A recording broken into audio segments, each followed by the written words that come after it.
Levittown, New York. It's really a story of contradictions, isn't it? Absolutely. The sources really paint two pictures. On one side, you have this, like, symbol of the American dream, finally within reach for GIs after the war. Affordable homes, yeah. The physical manifestation, people called it. Right. But then, the flip side, it's also seen as this symbol of, well, stifling conformity. And, of course, a huge failure in social equity. It definitely reshaped the American landscape, that's for sure.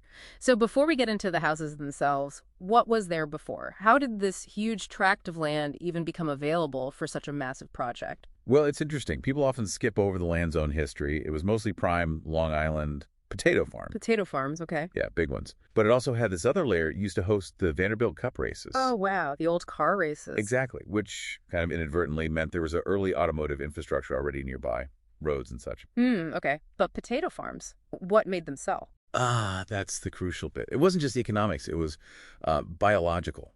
There was this thing called the golden nematode worm. A worm. Yeah, a pest. It caused a massive blight in the early 1940s, devastating the potato crops. So the farmers were forced out, essentially. Pretty much. They had to sell off these huge connected plots of land, and relatively cheaply. It gave William Levitt the scale he needed. Okay, so Levitt gets the land, but where did the demand come from? I mean, this massive surge right after World War II. That was really driven by government policy, meeting a huge need. There was a terrible housing crisis after the war. Right. And then you have the GI Bill, the Servicemen's Readjustment Act of 1944. That was the game changer. How so, specifically? It allowed returning veterans to buy homes with practically zero down payment. Maybe a tiny amount, but basically nothing. Wow. So you had this huge pool of buyers enabled by federal financing, meeting Levitt's industrial approach. It was, one of the most successful public-private partnerships ever in terms of sheer output. And Levitt himself, he had that famous quote, "We are not builders, we are manufacturers." He took his wartime experience, right, from the Navy Seabees. Exactly. He applied those mass production techniques he learned, building military bases, and applied them directly to building houses. So how did that work on the ground? It wasn't a factory where the house moved? No, it was the opposite. He called it the reverse assembly line. The house slab stayed put. And the workers moved. Precisely.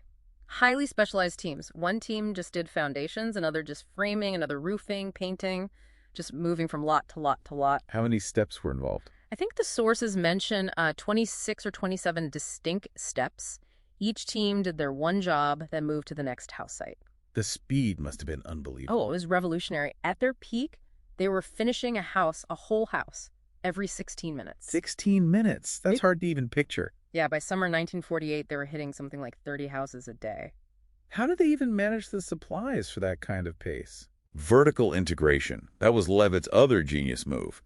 They controlled almost everything. Waning. Meaning, if lumber got scarce or expensive, they didn't wait. They bought their own forest and timber mill out in California. Seriously? Yep.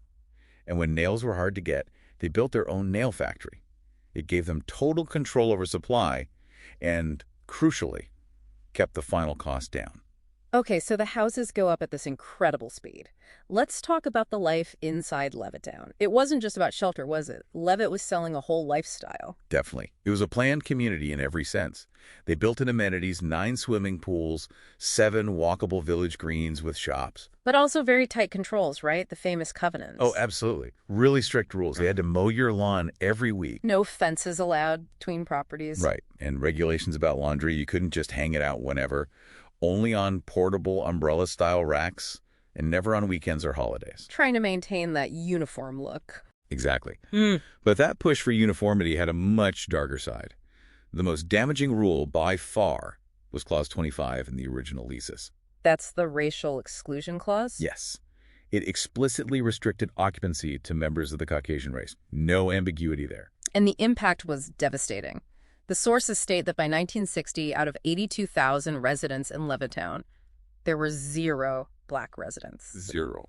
It's just stark.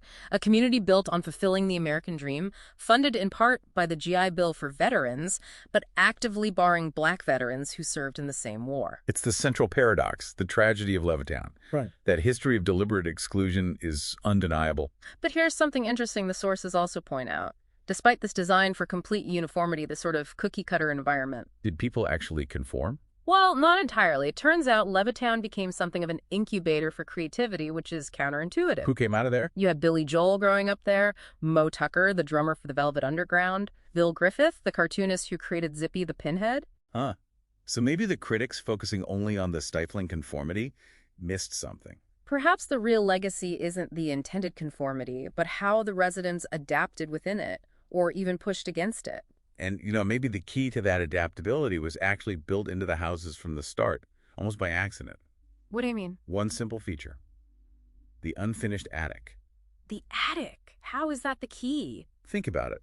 Levitt sold these small, basic Cape Cod-style houses, around 750 square feet initially, but he left the attic as raw, unfinished space. Oh, so it was like a blank canvas. Exactly. It was potential. As families grew, as needs changed over decades, they weren't stuck. They could expand upwards, finish that space, customize it. So those identical houses didn't necessarily stay identical for long. Not at all. Over 75 years, homeowners have added dormers, extensions, finished those attics, transforming them into completely unique, personalized homes. So the manufacturer might have set the initial template. But it was the residents who truly finished the product, who shaped their own version of the dream within those walls. That really flips the script on the whole cookie-cutter idea. It does. And maybe that's the final thought for you listening.